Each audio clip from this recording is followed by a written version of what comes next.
Gandang gabi po. May increase po ba sa Akapera po? 7K. No? So, actually matagal na po talaga tayo nakakabasa ng mga sabi-sabi, no, at maging mga tanong tungkol po sa pagtaas ng Personal Economic Relief Allowance or ito pong pera. Ito po yung kasalukuyan na 2,000 pesos dagdag sa basic pay na atin pong tinatanggap monthly. So, ang pera sa ngayon ay wala pa po tayong nababasa o kaya ay nakikita na legal na basihan para po sa pagtaas nito.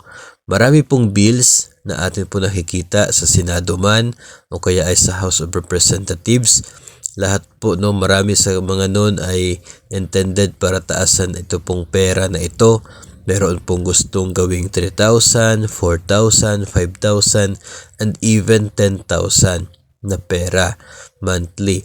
Pero yung mga bills po na yan na kung magiging batas, mai-implement na, kasalukuyan po lahat ng mga yan ay nakapending sa committee doon po sa Senado o kaya ay sa House of Representatives, kaya wala pa po tayong basihan for any increase.